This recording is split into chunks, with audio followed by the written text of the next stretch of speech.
Hello! Today's video goes out to Joey Mousepad because he asked me to make this commander, and how can I refuse? Joey's a really cool guy and he's supported me quite a few times across the channel, so thanks Joey. This deck uses the Elephant Dude, 6 mana 5/5, and it costs 1 less for each creature you control with the counter on it, and creatures you cast cost 1 less to cast for each creature you control with the counter on it. So it's a pretty simple premise. You want to get loads of creatures in the deck out with counters, and the X spells are probably some of the best because they just come in with a variable amount depending on how much mana you have. It scales really nicely with stuff like branching evolution. If you put one or more counters on, you put twice that many, and also hardened scales, so it puts loads more counters on. Some cool new additions that came out recently. You got the Clay Champion, which comes in with counters, and it comes in with even more counters on other creatures if you spend white or green to cast it. The Ozolith as well is pretty clutch in this deck. Pretty amazing way to kill your opponent, because if your stuff's going to die constantly, when your stuff dies, put the counters on here, and then you can redistribute those counters elsewhere. There's actually some really good draw abilities for counters in Uncommon, which is really nice for budget builders. Armorcraft Judge lets you draw a card for each creature with a counter on it. Blessing of Frost lets you draw one for each creature powerful or greater. Inspiring Call lets you draw one for each counter on it as well, on creatures you control. So some really nice effects, considering this is just like Uncommon, which is kind of surprising. It's definitely a pushed archetype that we don't really see much of. But yeah, the deck's pretty aggressive. 38 lands. No rocks to be seen because we're relying on stuff like Llanowar Elves. A couple of those effects. But we want to be really aggressive because we've got 42 creatures and we want our Hamza to come out as quickly as possible and to crush the opponent. So, hope you enjoyed today's videos. And yeah, Joey, hope you enjoy this video as well. And if you like the video, don't forget to leave me a like and a sub. And you can also donate to my channel via the Ko-fi link below if you fancy doing that. Let's get into the games. Okay, going first with a fairly decent starting hand. Anything with Llanowar Elves is always pretty decent, to be honest. I don't want to play the mana first, though. And we're facing a Tornos, the Toy Maker, so they get to copy beasts or birds when this guy's out. It's pretty strong. So they've got an elf as well. So let's go for a land here. Start the ramping process. Yeah, to be honest, I made a mistake there. I should have played the land first, because then this would have come in with an extra counter on it, but oh well. So all of our creatures with counters on them have flying if the Falconer's out. So that might be a good way to finish the game. So we've got 5 mana. Let's go for Hamza before they get a chance to kind of counter anything, or I mean they could always bounce or exile it. Okay, so now they're going to get doubles of the beasts or the birds. Sure thing. Probably want to leave up some mana for the... Oh, actually, let's just press C there.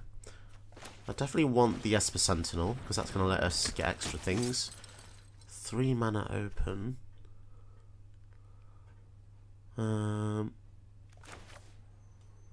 Falconer, that means Tamio's safekeeping can be left up. Okay. I'm happy about this.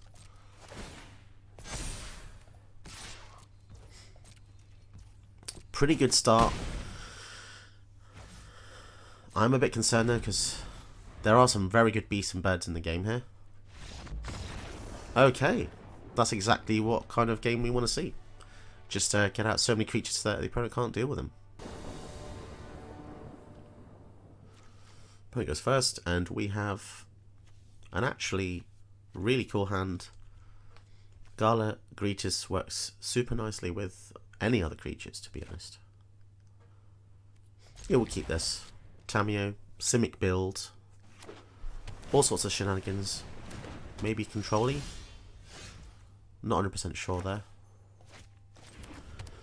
In any case, let's go for the Gala Greetus first, and then after that we'll be able to maybe spam the field with other things. Cool thing about Greeters is he works with creature tokens too, so the Ranger class will trigger it if he exists at that time.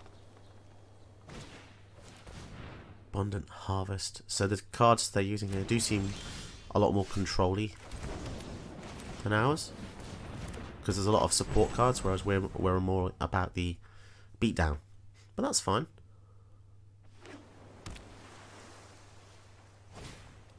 Cold Steel Heart. So they're ramping to big stuff. Ooh, Rishkar's good.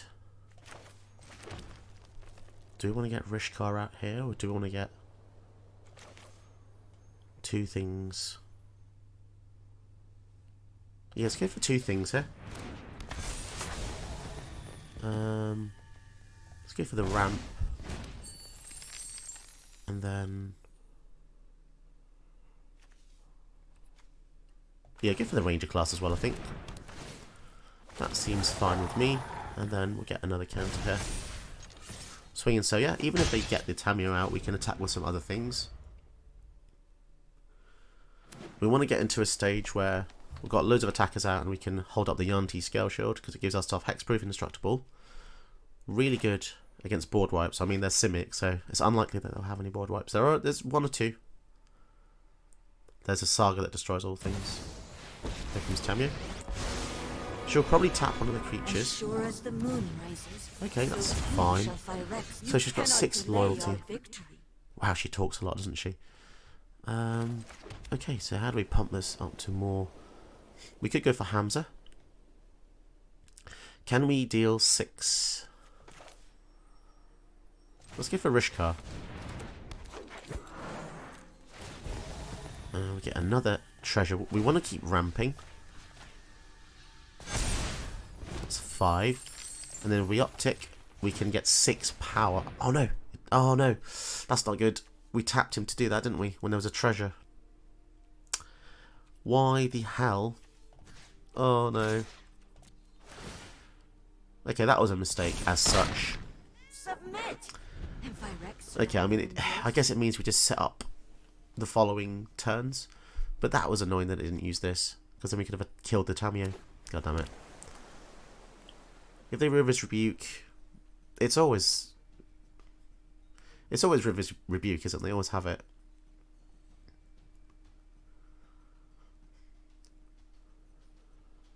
Rishkar's so good, like the fact he just basically doubles our mana here. Any creatures with counters on them can tap for mana. I guess in a way it's a bit of a curse, because it meant that our star people got tapped annoyingly. An extra turn, okay. So what was the extra turn spells with the blue plays, isn't it? Right, so in our turn, we're not going to be able to untap with either of these creatures, so that's very sad.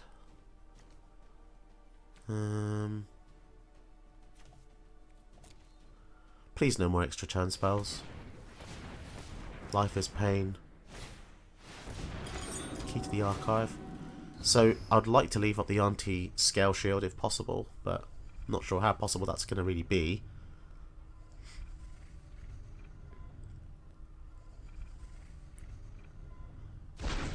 Can't believe they got the extra turn spell and a bounce spell. Although if they'd sequenced it better, they should have probably bounced the wolf, because the wolf is a token which doesn't come back.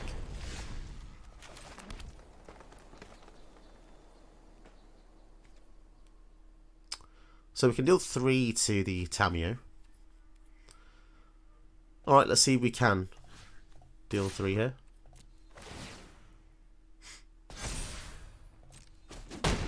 Sure thing. Your resistance is noted. And give her the Guard Greeters.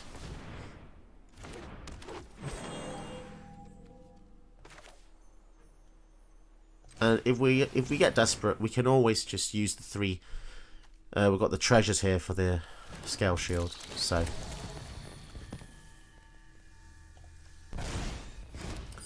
now knowing our luck, they'll have a River's Rebuke, which means we'll just be dead.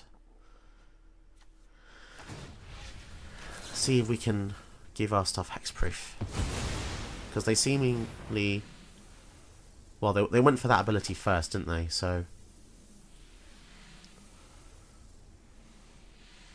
going to be important. I mean, they could just steal River's Rebuke after if they want. Or they could counter this, but if they counter this, surely... Yeah, not really sure. They could have a board wipe as well. The Key to the Archive gives all sorts of great abilities. Great cards, should I say.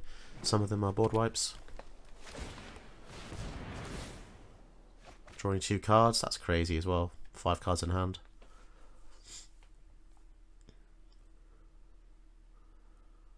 So I guess our stuff is protected for this turn, but we need ways to draw cards. Ranger class could be good. It lets us cast creatures off the top. But is it too slow here? Yeah, it's a shame that all blue X decks are just all the same, basically. They're all just looking to get to extra turns, and then you just basically quit out of absolute boredom. Proliferate and draw a card. Oh, feel free to proliferate my side.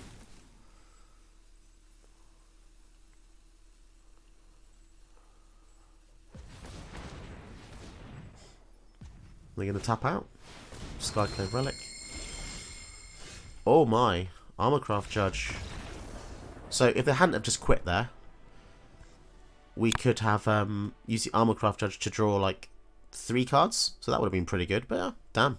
I think giving our team Hexproof and Indestructible there was pretty important. But surely they could have just waited one more turn and then wiped the turn after they did have a wipe, right? Who knows? Bloody hell, it's a Rusko player. Okay, we get to go first. Everyone's probably seen Rusko by now. It's just too powerful. Way too powerful card. And we can't run out any of these because they'll just die with 0 counters. I do have a bit of a cough, so excuse me. I'll be spending most of the editing out all my coughs, I presume. Because they're not very nice to hear, to be honest. Let's go for the Conclave Mentor. We probably don't have a very high chance of survival here because Rusko is removal heavy, counter heavy, and it can just ramp out very quickly. Seeing Rusko's body type makes me feel very confident in myself. It's nice to see a chubby guy like myself represented. Chubby old guy. So we're probably dead. 3. So Mentor lets us put extra counters on stuff. So maybe we run out the... We could use that to reinforce. So maybe go for the Scourge here. So that'll come in with an extra counter.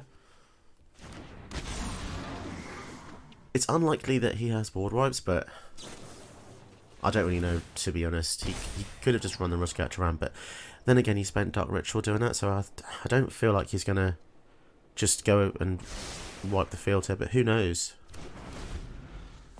Can we kill chubby old Clockmaker guy? That clock he's making is so big.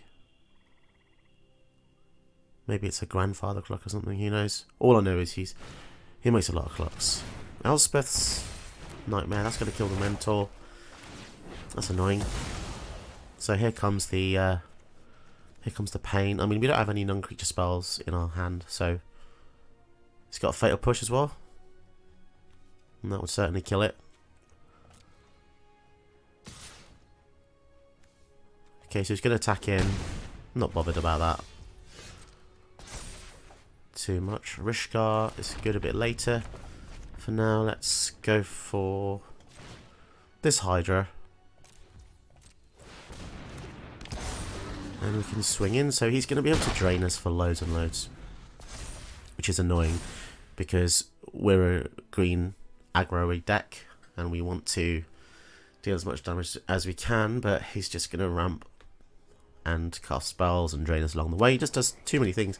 He does everything, and that's the issue. Gilded Lotus. So if he has Paradox Engine, things are not looking very good. Rishkar can let us tap for more mana, so that's going to be pretty good. If he attacks... No, didn't think he would. Land, okay. So let's go for the Rusko. We've got no mana open, so this is a very good turn to kind of... When counters are put on another non-Hydra. That's a shame. Reach. So we'll put a counter on here because we want the Wildwood Scourge to get in. To be honest, I'm fairly happy attacking in with most of the stuff, but maybe we could just go for the Pollen Bright and then proliferate here and then swing in.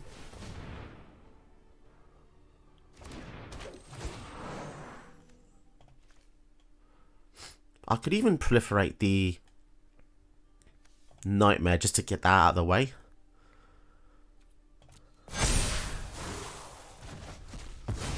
Okay.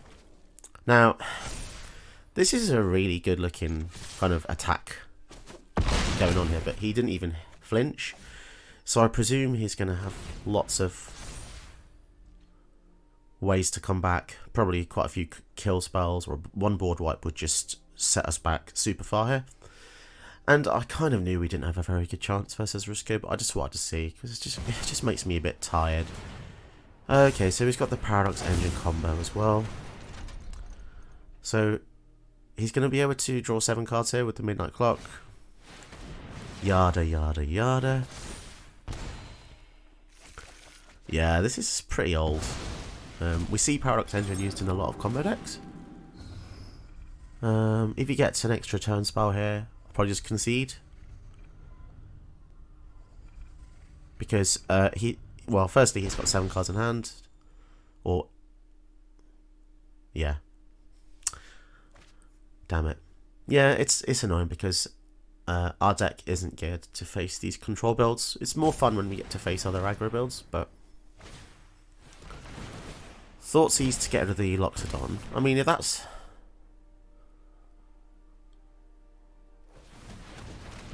That's interesting. Does he not have a finisher here? Ornithopter, okay. Surely he has something better than a Thoughtseize and an Ornithopter. He's got 7, 8, 9, 10, 11, 12 mana. He could use Omniscience. Go on, hard cast your Omniscience then. Brainstorm. Okay. This is a bit weird. Normally when people draw fresh 7 cards, it's just the end. But clearly this guy's just not had the luck with the win cons, but Day of Judgment, yeah. So that'll be it, guys, because as you can see, he's wiped the field. He can just keep casting spells. I'll call it a game. I'm pretty sure you don't want to see me against a Paradox Engine combo deck. Cool. Okay, can we get revenge? Can we get revenge on a Rusko? We'll give it a go. So they beat us earlier in the video. Let's see what we can do. So we've got actually pretty nice curve. We want to hit something every turn, and we are going to be able to do that. So turn 1, turn 2, turn 3, turn 4. We are setting them up for a really good board wipe, but they got Fatal Push, Blood Chief's Thirst. I really don't like that spell, but people seem to like using it. Let's go for this. Okay, so the fact they've already used the Blood Chief's Thirst probably denotes that they've got a lot more removal spells. But we'll see.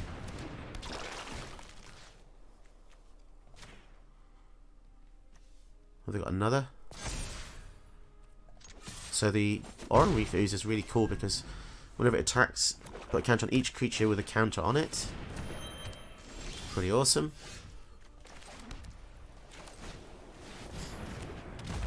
Now they have a board wipe. We are probably just dead here.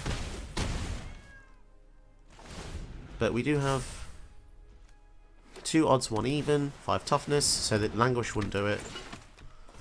Voracious Hydra, they've got 2 mana open. Please don't be a counter. So our creature's got 5, 6, 7. So we can go for the Hydra X equals 5. Is it going to resolve? It's going to get counted, isn't it? No? Okay. So we'll try and fight the Rusko here. They could just kill it in response. They counter the triggered ability. Okay, so we'll swing in.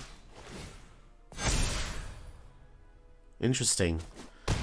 We've got a lot of attack power. They're under 6. If they don't have a board wipe, then they're probably just, or maybe dead. And they could just storm off. If they could use like 4 or 5 spells, they can gain 4 or 5 life. Can we get vengeance, please, dear lord? Okay, so that was a bounce spell, which means they've got something better in hand. They used a bounce spell as the land. Damn, as if they had the tail's end for that. If I'd known that, obviously, if I was psychic, I would have gone for the double counters, but...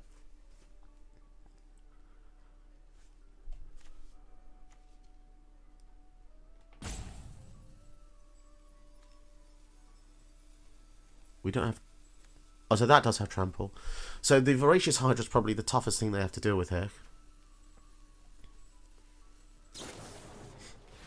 Okay, so they're going to go for the storming ability of Rusko whenever they cast an uncreature spell. Drain us for 1.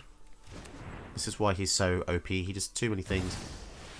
Thassa, is that going to really do much? It's going to flicker him.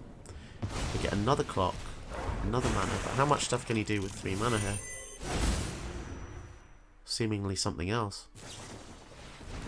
Word of Invention. Is he just dead?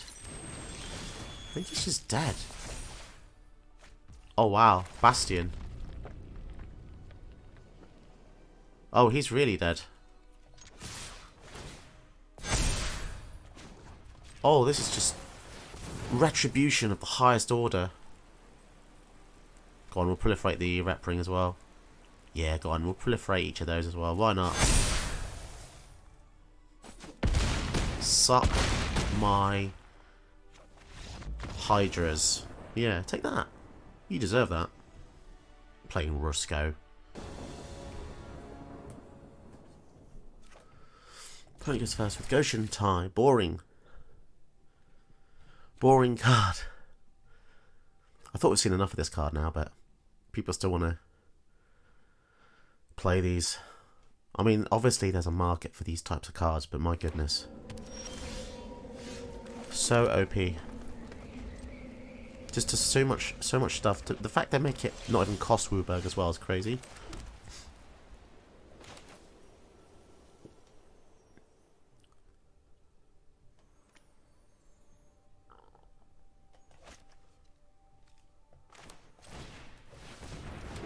Okay. Dust Shell Crawler's pretty good actually. Gives all our stuff trample. Anything with a counter. So the question is, do we go for Bazricat here? And just start the aggression?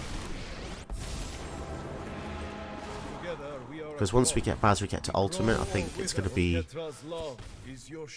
unstoppable. The amount of people I've seen try and kill Bazricat is crazy. Especially because his ultimate's so easy to get to.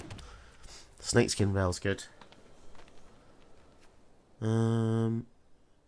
So we could go for the jelly. Let's see. So this has to be the second spell.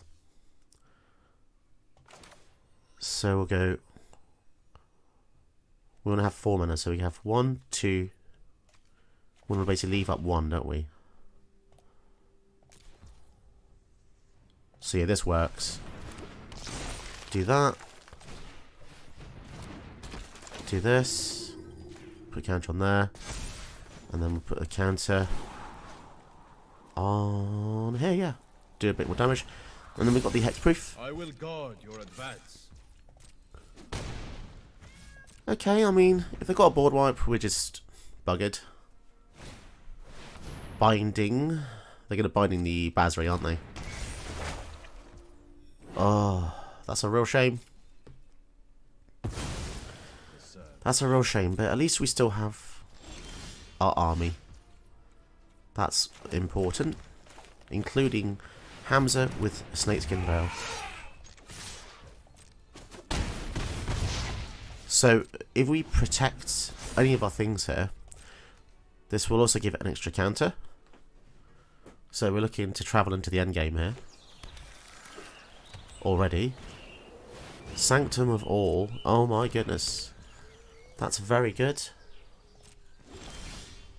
Ranger class is also pretty good.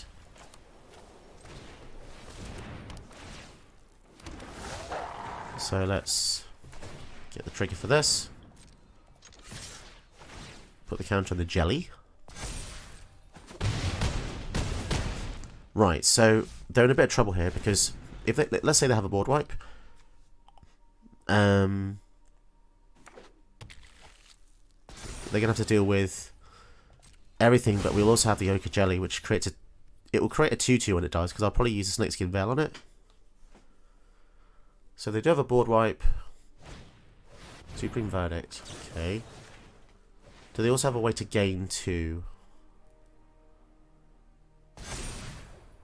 Or if they have another removal spell. I mean, to be honest, even a 1/1 would have been fine because the Ranger class. Hang on a sec. Why did that not? Oh, beginning of the next end. Wait. Yeah, okay. So they've got a blocker, but we have the Blizzard Brawl to fight it anyway. So damn, we beat a Go-Shintai player. That feels pretty epic, I have to say. Don't forget, guys, to like and subscribe if you enjoyed the content. And I'll see you all next time. Did you know that you can help my channel by watching another one of my videos? Go ahead, you know you want to.